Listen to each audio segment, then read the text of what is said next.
दोस्तों, अगर आप ऑलरेडी एमएसएमई में रजिस्टर्ड हैं, इसका मतलब आपके पास उद्योग आधार नंबर है या ईएम2 नंबर है, तो अब टाइम आ गया है कि आपको अपने आप को उद्यम रजिस्ट्रेशन के अंदर री रजिस्टर करवाना होगा।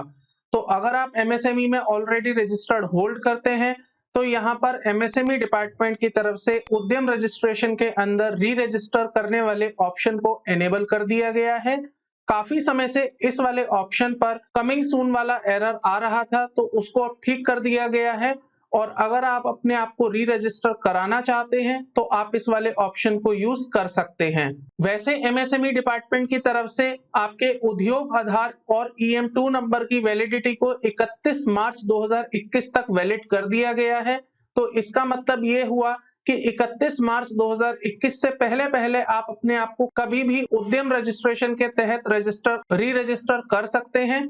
तो अगर आप अपने आप को उद्यम रजिस्ट्रेशन में री रजिस्टर करना चाहते हैं तो आज की ये वीडियो आपके लिए बहुत इंपॉर्टेंट होने वाली है, क्योंकि आज की इस वीडियो में मैं आपको एक एक स्टेप बताने वाला हूं कि किस तरह से आप अपने आप को री रजिस्टर कर पाएंगे अंडर उद्यम रजिस्ट्रेशन। यहां तक कि आज की इस वीडियो में मैं आपको ये भी बताऊंगा कि एक बार अगर आप अपने आप को री रजिस्टर कर लेते हैं और आपको उद्यम रजिस्ट्रेशन नंबर मिल जाता है तो किस तरह से आप उसका सर्टिफिकेट भी इंस्टेंटली डाउनलोड कर पाएंगे।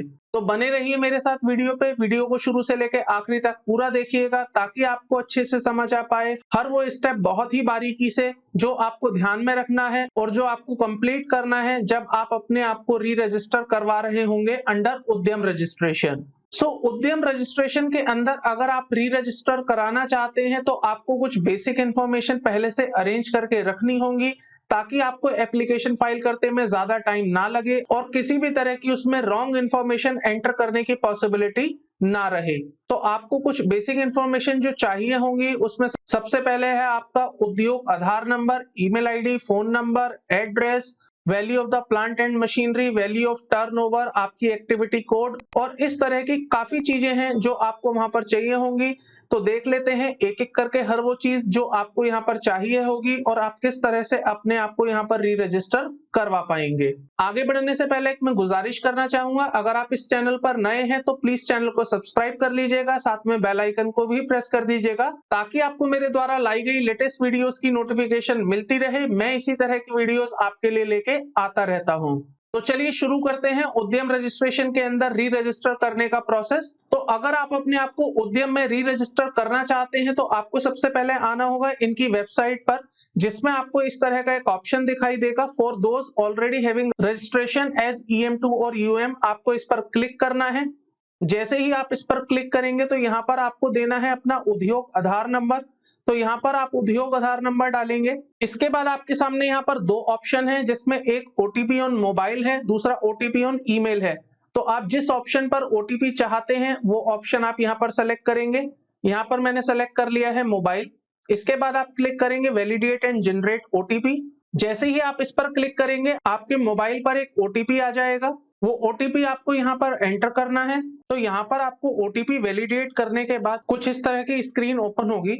इसमें सिंपली एक मैसेज लिखा हुआ है, क्या आप अपने आप को माइग्रेट करना चाहते हैं नए उद्यम रजिस्ट्रेशन में। अगर आप माइग्रेट करना चाहते हैं तो आप यहाँ यस सेलेक्ट करें, अदरवाइज आप नो सेलेक्ट कर दें। तो मैंने यहाँ पर यस सेलेक्ट कर लिया है। उसके बाद मुझे क्लिक करना है माइग्रेट पर। तो जैसे ही मैं माइग्रेट पर क्लिक करूंगा, यहाँ पर ऑर्गेनाइजेशन का टाइप ऑटोमेटिकली फिल होके आ जाएगा। उसके बाद आपको यहाँ पर पैन नंबर दिखाई देगा, जिसको कि आप चेक कर सकते हैं। अगर ये सही है तो आप इसे वैलिडेट पैन पर क्लिक करके आगे बढ़ेंगे। तो जैसे ही मैंने वैलिडेट पैन पर क्लिक किया है, यहाँ पर एक इस तरह का मैसेज आ गया है। इस मैसेज में सिंपली यही बात लिखी हुई है कि 31 मार्च 2021 तक मुझे अपना जीएसटीएन नंबर अपडेट करना है, पैन नंबर अपडेट करना है, अदरवाइज ये मेरा उद्यम रजिस्ट्रेशन कैंसिल कर दिया जाएगा और इसकी कोई वैलिडिटी नहीं रहेगी। अब आपको सिंपली इसमें नीचे आना है। यहाँ पर 4.2 एक ऑप्शन है। यहाँ पर आपसे पूछा जा रहा है क्या आपने अपनी कोई आईटीआर फाइल करी है प्रीवियस ईयर की। तो यहाँ पर ये जो ऑप्शन है ऑटोमेटिकली नो पर सेलेक्टेड है। अगर आपके केस में कोई ऑप्शन नहीं है तो आप अपने हिसाब से एक एप्रोप्रिएट ऑप्शन यहाँ पर चूज कर सकते हैं। अगर आपने आईटीआर फाइल करी है तो आप यहाँ यस सेलेक्ट करेंगे, अदरवाइज आप इसे नो सेलेक्ट करेंगे। इसके बाद 4.3 में आपसे पूछा जा रहा है क्या आपके पास जीएसटीएन नंबर है, तो अगर आपके पास जीएसटीएन नंबर है तो आप इसे यहाँ यस कर देंगे, अदरवाइज आप इसे नो सेलेक्ट करेंगे। लेकिन यहाँ पर ध्यान देने वाली बात यह है कि 31 मार्च 2021 से पहले पहले आपको जीएसटीएन नंबर लेकर यहाँ पर अपडेट कराना होगा, अदरवाइज अगेन आपका उद्यम रजिस्ट्रेशन इनवैलिड कर दिया जाएगा। इसमें जब आप नीचे आएंगे तो यहाँ पर एंटरप्रेन्योर का नाम ऑटोमेटिकली लिखा हुआ आ जाएगा। फिर यहाँ पर आपको डालना है अपना मोबाइल नंबर, तो यहाँ पर मैंने मोबाइल नंबर डाल दिया है। इसके बाद आपको डालना है यहाँ पर ईमेल आईडी, तो यहाँ पर ईमेल आईडी भी डाल देते हैं। ईमेल आईडी डालने के बाद आपको यहाँ पर कैटेगराइजेशन ऑफ ओनरशिप सेलेक्ट करनी है। तो ये जो कैटेगराइजेशन आपको सेलेक्ट करना है ये on the basis of this table he select करना है। तो इस टेबल को मैं एक बार बता देता हूं आपको कैसे समझना है। अगर आपका ऑर्गेनाइजेशन टाइप HUF है, पार्टनरशिप है, कोऑपरेटिव सोसाइटीज है, प्राइवेट लिमिटेड, पब्लिक लिमिटेड या इनमें से कोई भी आपका ऑर्गेनाइजेशन टाइप है, तो उसके अंदर जो majority of the stake percentage hold करता है, अगर वो पर्सन ओबीसी है तो आपको यहाँ पर ओबीसी सेलेक्ट करना है। अगर वो पर्सन SC कैटेगरी में कवर होता है तो आप यहाँ SC सेलेक्ट करेंगे। And similarly on the basis of the table जो भी आपकी एप्रोप्रिएट कैटेगरी है on the basis of your organisation type, उसके हिसाब से आप यहाँ पर कैटेगरी सेलेक्ट करेंगे। तो यहाँ पर मैंने सेलेक्ट कर लिया है जनरल। इसके बाद आपको आना है जेंडर सेलेक्ट करने के लिए, तो जेंडर यहाँ पर मैंने सेलेक्ट कर लिया है फीमेल। पॉइंट नंबर 10 में आपसे पूछा गया है आर यू स्पेशली एबल्ड, तो यहाँ पर मैंने सेलेक्ट कर दिया है नो। पॉइंट नंबर 11 में आपसे पूछा जा रहा है उद्यम का नाम, मतलब आपका नेम ऑफ द एंटरप्राइज। तो अगर आप बिजनेस का नाम अलग चलाते हैं और आपका नाम अलग है तो यहाँ पर आपको अपडेट करना होगा अपने बिजनेस का नाम। ऐसा केवल प्रोप्राइटरशिप के केसेस में ही पॉसिबल होगा, क्योंकि यहाँ पर आपका पैन कार्ड आपके नाम से होता है जबकि बिजनेस आप किसी दूसरे नाम से भी कर सकते हैं। तो अगर आपके केस में ऐसा है कि आपका पैन कार्ड किसी और नाम से है जबकि आप बिजनेस किसी और नाम से करते हैं, तो आपको यहाँ पर बिजनेस नेम अपडेट करना है। तो यहाँ पर मैं बिजनेस नेम डाल देता हूँ। इसके बाद आपसे पूछा जाएगा यूनिट नेम, तो यहाँ पर आपके सामने ऑलरेडी एक यूनिट दिखाई दे रही है। अगर नहीं दे रही है तो आप नई वाली ऐड कर सकते हैं, लेकिन अगर आपके पास दिख रही है और आप उसे डिलीट करना चाहते हैं तो आप उसको डिलीट भी कर सकते हैं। तो यहाँ पर मैं एक नया यूनिट नेम ऐड कर देता हूं जो कि है इसी नाम से। तो यहाँ पर नाम डालने के बाद आपको ऐड यूनिट पर जाना है। जैसे ही आप ऐड यूनिट पर क्लिक करेंगे यहाँ पर एक नई यूनिट ऐड हो गई है। अगर आप चाहते हैं पुरानी यूनिट डिलीट करना तो उसके लिए सबसे पहले आपको यहाँ पर प्लांट वाले उसमें पुराना जो प्लांट ऑलरेडी यहाँ पर दिख रहा है इसको डिलीट करना होगा, ताकि आप बाद में इसमें कोई नया प्लांट ऐड कर पाएं। तो फिलहाल मैं इस वाले प्लांट को डिलीट कर देता हूं क्योंकि मैंने यूनिट नेम नया डाला है। अब मैं नए प्लांट की डिटेल यहाँ पर डालने वाला हूँ। प्लांट मीन्स जहां पर आप मैन्युफैक्चरिंग करते हैं, जहां पर आप सर्विसेज प्रोवाइड करते हैं, जहां से आप सर्विसेज प्रोवाइड करते हैं वो एड्रेस आपको यहाँ पर अपडेट करना है। तो मैं वापस आ गया हूँ इस वाली यूनिट को डिलीट करने के लिए। तो यहाँ पर जैसे ही मैं क्लिक करूंगा ये यूनिट डिलीट हो गई है। इसके बाद अब मुझे डालना है लोकेशन ऑफ द प्लांट। तो जैसे ही मैं यहाँ पर सेलेक्ट करूंगा मुझे ये नाम ऑलरेडी दिखाई दे जाएगा। इसके बाद मुझे डालना है यहाँ पर एड्रेस, तो यहाँ पर मैं एड्रेस डाल देता हूँ। तो एड्रेस डालने के बाद आपको यहाँ पर क्लिक करना है ऐड प्लांट पर। ऐड प्लांट पर जैसे ही आप क्लिक करेंगे आपके सामने यहाँ पर आपके प्लांट का एड्रेस आ जाएगा। इसके बाद आपको पॉइंट नंबर 13 में डालना है ऑफिशियल एड्रेस। तो जो भी आपका ऑफिस का एड्रेस है वो आप यहाँ पर अपडेट करेंगे। अगर आपके ऑफिस का एड्रेस सेम है तो आप ऊपर वाले एड्रेस को यूज कर सकते हैं। अगर आपके ऑफिस का एड्रेस डिफरेंट है तो आप अपने ऑफिस का जो एक्चुअल एड्रेस है वो यहाँ पर आप अपडेट करेंगे। तो यहाँ पर मैं ऊपर वाले ही एड्रेस को यूज कर लेता हूँ क्योंकि इस केस में ऑफिस एड्रेस और प्लांट एड्रेस सेम है। तो आप यहाँ पर देख सकते हैं ऑफिस का भी एड्रेस डाल दिया है। इसके बाद आपको पॉइंट नंबर 14 में पूछा जा रहा है क्या आपके पास पहले से कोई EM2 UM रजिस्ट्रेशन नंबर है। अगर है तो आपको यहाँ पर देना पड़ेगा। तो यहाँ पर आप प्रीवियस UM नंबर सेलेक्ट कर सकते हैं। अगर आपके पास EM2 नंबर है तो आप EM2 सेलेक्ट कर सकते हैं और जो भी आपका एप्लीकेबल केस है आप वो यहाँ पर नंबर देंगे। अगर आपके पास पहले से कोई EM2 या UM नंबर नहीं है तो उस केस में आप इसे NA सेलेक्ट कर देंगे। तो यहाँ पर मैंने प्रीवियस UM सेलेक्ट कर दिया है और यहाँ पर आप अपना UM नंबर पेस्ट कर देंगे ताकि डिपार्टमेंट को इन्फॉर्मेशन चली जाए कि आपके पास पहले से ये UM नंबर था। पॉइंट नंबर 15 में अब आपसे पूछा जा रहा है स्टेटस ऑफ द एंटरप्राइज। तो यहाँ पर आपको स्टेटस बताना है जिसमें 3 क्वेश्चंस हैं। डेट ऑफ इनकॉर्पोरेशन और रजिस्ट्रेशन, मतलब आपने अपना बिजनेस किस दिन इनकॉर्पोरेट किया था। तो यहाँ पर आपको वो डेट डालनी है जिस दिन आपने फर्स्ट टाइम अपने बिजनेस को स्टार्ट किया था। इस डेट को डालने के बाद आपसे पूछा जा रहा है क्या आपने अपना प्रोडक्शन या बिजनेस स्टार्ट कर दिया है, कमेंस कर दिया है। तो अगर आपने अपना बिजनेस स्टार्ट कर दिया है तो आप यस सेलेक्ट करेंगे, अदरवाइज आप इसे नो सेलेक्ट करेंगे। लेकिन अगर आपने यस सेलेक्ट किया है तो आपको यहाँ पर देनी है डेट ऑफ कमेंसमेंट कि आपने अपना बिजनेस शुरू तो कर दिया, लेकिन उसमें जो आपने बिजनेस एक्टिविटीज करी वो किस दिन से आपने शुरू करी हैं। इस केस में जो इनका इनकॉर्पोरेशन डेट है मैं उसी डेट को कमेंसमेंट की डेट ले लेता हूं। इतना करने के बाद आपको पॉइंट नंबर 16 में देनी है बैंक इन्फॉर्मेशन। तो सबसे पहले आपको यहाँ पर बताना पड़ेगा बैंक नेम। तो इनके केस में जो बैंक की डिटेल है वो मैं यहाँ डाल देता हूँ। सबसे पहले बैंक नेम आ जाएगा, उसके बाद आपको डालना है IFSC कोड और इसके बाद आपको डालना है बैंक अकाउंट नंबर। तो बैंक अकाउंट नंबर डालने के बाद आपको पॉइंट नंबर 17 में आपकी जो मेजर एक्टिविटीज हैं उनको क्लासिफाई करना है, उनका डिस्क्लोजर यहाँ पर देना है। तो सबसे पहले आपको यहाँ पर सेलेक्ट करना पड़ेगा मैन्युफैक्चरिंग या सर्विस, मतलब आप सर्विसेज प्रोवाइड कराते हैं या मैन्युफैक्चरिंग है। तो on the basis of your activity आप यहाँ पर रेलिवेंट ऑप्शन सेलेक्ट करेंगे। तो मैं यहाँ पर सेलेक्ट कर लेता हूँ मैन्युफैक्चरिंग। इसके बाद पॉइंट नंबर 18 में आपको यहाँ प्रोवाइड कराने हैं NIC कोड। तो ये जो NIC कोड है ये आपको मिल जाएंगे आपकी एक्टिविटी के अकॉर्डिंग। जो भी आप एक्टिविटीज अपने बिजनेस में करते हैं उन एक्टिविटीज के अकॉर्डिंग आपको यहाँ पर NIC कोड डालने हैं। तो क्योंकि यहाँ पर इस वाले केस में मैन्युफैक्चरिंग एक्टिविटी में इन्वॉल्व है और मैन्युफैक्चरिंग के भी अंदर बहुत सारे कोड्स हैं, तो जो भी एप्रोप्रिएट कोड होंगे वो मैं यहाँ पर सेलेक्ट कर लूंगा। तो जैसे ही आप यहाँ पर कुछ भी टाइप करेंगे आपके सामने कुछ इस तरह से ऑप्शंस ओपन हो जाएंगे। इन ऑप्शंस में से ही आपको अपने रेलेवेंट ऑप्शन सेलेक्ट करने हैं, जिसके बाद आप अपनी एप्लीकेशन को फर्दर प्रोसीड कर पाएंगे। तो यहाँ पर मैं सेलेक्ट कर लेता हूँ जो इनके लिए एप्लीकेबल NIC कोड है। तो जैसे ही मैं यहाँ पर अदर मैन्युफैक्चरिंग डालूंगा मेरे सामने एक ऑप्शन आ गया है अदर मैन्युफैक्चरिंग NEC। मैंने इसको सेलेक्ट कर लिया है। सेलेक्ट करने के बाद आपको फिर से सेलेक्ट करना है मैन्युफैक्चरिंग है या सर्विस है। तो मैंने मैन्युफैक्चरिंग ऑप्शन सेलेक्ट कर लिया। फिर आपको बताना है NIC 2 डिजिट कोड। तो जैसे ही आप इस लिस्ट को ओपन करेंगे आपके सामने यहाँ पर एक लिस्ट ओपन हो जाएगी। तो जो भी आपके लिए एप्लीकेबल ऑप्शन है आप उस ऑप्शन को सेलेक्ट कर सकते हैं।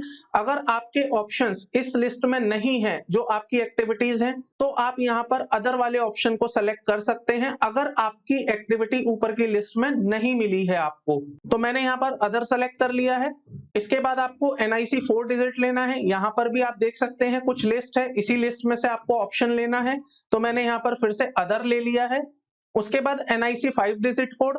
तो यहाँ पर फिर से आपके सामने लिस्ट है, इस लिस्ट में से मैंने फिर से यहाँ पर अदर ऑप्शन सेलेक्ट कर लिया है क्योंकि मेरी एक्टिविटीज इस लिस्ट में फॉल नहीं होती हैं। इतना करने के बाद आपको फिर से क्लिक करना है ऐड एक्टिविटी। तो जैसे ही आप ऐड एक्टिविटी पर क्लिक करेंगे आपके सामने कुछ इस तरह की एक्टिविटी यहाँ पर क्रिएट हो जाएगी। अगर आपके बिजनेस में एक से ज्यादा एक्टिविटीज हैं और आप सभी एक्टिविटीज यहाँ ऐड करना चाहते हैं तो आपको 1 बाय 1 वो एक्टिविटीज ऐड करनी पड़ेंगी। लेकिन यहाँ पर फिलहाल इनके केस में क्योंकि केवल एक ही एक्टिविटी है तो मैंने यहाँ पर केवल एक एक्टिविटी मैन्युफैक्चरिंग अदर के नाम से ऐड कर दी है। इसके बाद आपको नीचे आना है पॉइंट नंबर 19 में।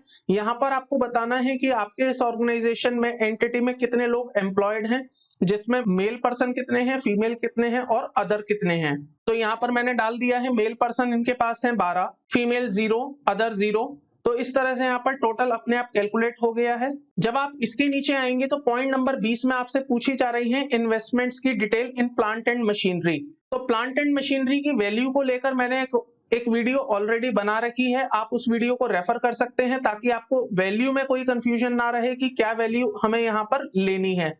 तो फिलहाल मैं यहाँ पर वैल्यू डाल देता हूं जो कि इनके केसेस में है 1,17,000 रुपए। उसके बाद आपसे पूछी जा रही है कॉस्ट ऑफ पोल्यूशन कंट्रोल। तो वो आप 0 डाल देंगे, अगर आपके केस में है तो आप वैल्यू डालेंगे, अदरवाइज आप इसको 0 करके आगे बढ़ेंगे। उसके बाद आपसे पूछी जा रही है टर्नओवर। तो टर्नओवर के लिए आपको यहाँ पर फाइनेंशियल ईयर 18-19 की टर्नओवर देनी है जो भी आपने अपने GST रिकॉर्ड में या इनकम टैक्स रिटर्न में प्रेजेंट की होगी। तो यहाँ पर मैं टर्नओवर डाल देता हूं जो इनके केस में है 14,50,000 रुपए। उसके बाद आप देखेंगे तो नेट टर्नओवर ऑटोमेटिकली कैलकुलेट हो गई है। इसके बाद पॉइंट नंबर 22 में आपसे पूछा जा रहा है क्या आप जैम पर रजिस्टर्ड होना चाहते हैं। तो जैम मैं आपको बता दूं एक ऐसा पोर्टल है जहां पर आप अपने प्रोडक्ट्स की सेलिंग कर सकते हैं only to the government department. तो गवर्नमेंट की तरफ से ई मार्केट प्लेस लॉन्च किया गया है जो कि स्पेसिफिकली गवर्नमेंट्स की ही रिक्वायरमेंट को फुलफिल करेगा। तो वो पोर्टल जेम के नाम से कहलाता है। अगर आप उस पर अपने आप रजिस्टर करना चाहते हैं तो आप इसे यस सेलेक्ट कर देंगे, अदरवाइज आप इसे नो सेलेक्ट करके आगे बढ़ेंगे। तो मैंने यहाँ पर फिलहाल इसे नो सेलेक्ट कर दिया है। और जिस तरह से जेम एक पोर्टल है, ऐसे ही गवर्नमेंट की तरफ से एक और पोर्टल है TREDS। तो अगर आप इस पर भी रजिस्ट्रेशन लेना चाहते हैं तो आप यस सेलेक्ट करेंगे, अदरवाइज आप नो सेलेक्ट करके आगे बढ़ जाएंगे। तो मैंने यहाँ पर भी नो सेलेक्ट कर दिया है। उसके बाद पॉइंट नंबर 24 में आपको कुछ नहीं करना है, यहाँ पर ऑटोमेटिकली आपका डिस्ट्रिक्ट इंडस्ट्रियल सेंटर सेलेक्ट हो जाएगा। देन इसके बाद आपको क्लिक करना है submit and get final OTP। तो जैसे ही आप इस बटन पर क्लिक करेंगे आपके सामने एक मैसेज आ जाएगा। इस मैसेज में लिखा हुआ है, are you sure that you have entered correct data, please check your mobile number is correct. Because आपके इस मोबाइल नंबर पर ही एक OTP भेजा जाएगा, जिस OTP को डालने के बाद आपका उद्यम रजिस्ट्रेशन सर्टिफिकेट नंबर जनरेट हो जाएगा। तो अगर आपने सारी इंफॉर्मेशन सही भरी है और आप श्योर हैं कि इंफॉर्मेशन में कोई भी करेक्शन की जरूरत नहीं है, तो आप इसे ओके करेंगे। ओके करने के बाद आपके सामने कुछ इस तरह का पेज ओपन होगा, जिसमें आपसे OTP पूछा जाएगा और एक ही नीचे कैप्चा कोड दिया है, ये वेरिफिकेशन कोड पूछा जाएगा। एंड फाइनली आपको फिर ये सबमिट करना होगा। तो जैसे ही आप यहाँ पर ये OTP डालेंगे, तो OTP डालने के बाद आपको यहाँ पर ये वेरिफिकेशन कोड डालना है, जो कि नीचे दिया गया है। इसको भी डाल देते हैं। सो वेरिफिकेशन कोड डालने के बाद आपको इसको सबमिट करना है। जैसे ही आप इसे फाइनल सबमिट पर क्लिक करेंगे, आपके पास एक उद्यम रजिस्ट्रेशन का नंबर जनरेट हो जाएगा, जिस नंबर को आप कॉपी करके उसका सर्टिफिकेट डाउनलोड कर सकते हैं। तो चलिए अब मैं आपको बता देता हूं कैसे आप उद्यम सर्टिफिकेट डाउनलोड करेंगे। तो अगर एक बार आपके पास उद्यम रजिस्ट्रेशन का सर्टिफिकेट नंबर आ गया है, आप उस नंबर को सिंपली कॉपी कर सकते हैं। कॉपी करने के बाद आपको जाना है प्रिंट सर्टिफिकेट पर। प्रिंट सर्टिफिकेट में जाने के बाद आपको वो अपना उद्यम रजिस्ट्रेशन नंबर यहाँ पर पेस्ट करना है। आपको फिर एक ऑप्शन सेलेक्ट करना है कि आप मोबाइल पर OTP लेना चाहते हैं या ईमेल पर OTP लेना चाहते हैं। तो जैसे ही आप कोई भी एक ऑप्शन सेलेक्ट करके वैलिडेट करेंगे, आपके फोन या ईमेल जो भी ऑप्शन आपने लिया होगा उस पर एक OTP जाएगा। OTP डालने के बाद जैसे ही आप सबमिट पर क्लिक करेंगे, आपके सामने एक विंडो ओपन हो जाएगी और उस विंडो के अंदर आपका सर्टिफिकेट अटैच होगा, जिसको कि आप प्रिंट ले सकते हैं और आप उसको PDF में सेव भी कर सकते हैं, ताकि फ्यूचर में अगर आपको उसका कहीं भी रेफरेंस लेना हो तो आप उसको रेफरेंस बतौर यूज कर पाएं। तो दोस्तों ये था वो पूरा प्रोसेस जिसके थ्रू आप अपने आप को री रजिस्टर कर सकते हैं अंडर उद्यम रजिस्ट्रेशन। और अगर आप एक बार अपने आप को री रजिस्टर कर लेते हैं तो उसके बाद आपको दिए गए रजिस्ट्रेशन नंबर के थ्रू आप अपने सर्टिफिकेट को भी डाउनलोड कर सकते हैं। आई होप आपको पूरा प्रोसेस समझ आया होगा कि आप कैसे अपने आप को री रजिस्टर कर पाएंगे और उसके बाद अपना सर्टिफिकेट भी डाउनलोड कर पाएंगे। तो अगर आपको ये वीडियो पसंद आई है तो प्लीज वीडियो को लाइक करिएगा, चैनल को सब्सक्राइब कर लीजिएगा, साथ में बेल आइकन को प्रेस कर दीजिएगा, ताकि आपको मेरे द्वारा लाई गई लेटेस्ट वीडियोस की नोटिफिकेशन मिलती रहे, क्योंकि मैं इसी तरह की वीडियोस आपके लिए लेके आता रहता हूं। आज की वीडियो में केवल इतना ही था। जल्द ही मिलता हूं एक नई वीडियो के साथ, नए टॉपिक के साथ। तब तक के लिए थैंक यू, बाय बाय।